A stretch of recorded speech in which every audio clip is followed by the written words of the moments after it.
Be a good parent. Well, that's a sacrifice you make for the next generation. Be a good partner. The same thing. Be a good citizen. Well, it's easy for young people in particular to be skeptical of that because the old society is always corrupt and archaic and blind, and to become a member of that seems to be in part to allow yourself to adopt that same aged blindness. But that thing also educates you. It shapes every word you speak. It's something that you have to be grateful to, even in its aged and archaic form. And it's part of the necessities of human responsibility that you become a good citizen. And that means, in some sense, giving up more of what could be, at least to sustain what is. There's a satirical song from the late 1890s, English. I am the very model of a modern major general. I've information, vegetable, animal, and mineral. I know the kings of England, and I quote the fights historical, from Marathon to Waterloo, in order categorical. And the satire is, well, he has the knowledge, he's an official functionary, and it's very difficult to do that, but in the same way, it's very limited and categorical, and of course an artist would object to that. But it's better than nothing at all, and that's the alternative.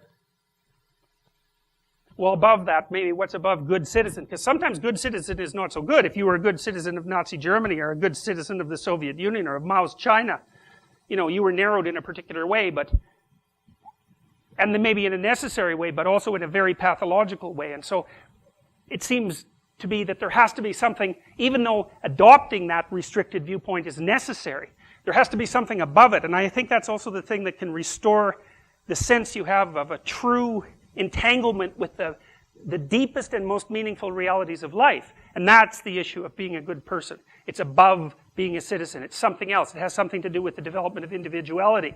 And I think we're also wired for that. So it looks like we're wired to lose what we had, to specialize. But then once we're specialized, to reopen. Once we've got the skills built into our body, and then can handle reality, because we're more adapted and more fluid and more flexible, then we can start opening the doors again. And I believe that your nervous system is set up to help you do that if you don't interfere with it, if you notice. And you notice that by paying attention to the things that manifest themselves to you, that shine forth as interesting. They grab you.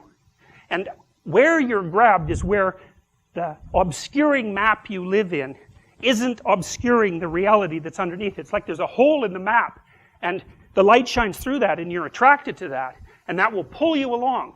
And that's when your interest is seized by something. That's your nervous system doing that. You don't do that. It's an unconscious force. You could even say it was the world itself talking to you. And the phenomenologists did feel that way. And it's a real phenomenon. It's not a secondary thing, and you know that because you can't live without it. You die, you stultify, you get cynical, you get nihilistic, or you adopt some wild belief system if you don't have the attachment to some genuine life-giving meaning in your own life. And it's a hard thing to follow that because it doesn't necessarily put you into perfect juxtaposition with society, because it's not society, it's not being a good citizen, it's something else. It's also the thing that rebuilds how you would be a good citizen.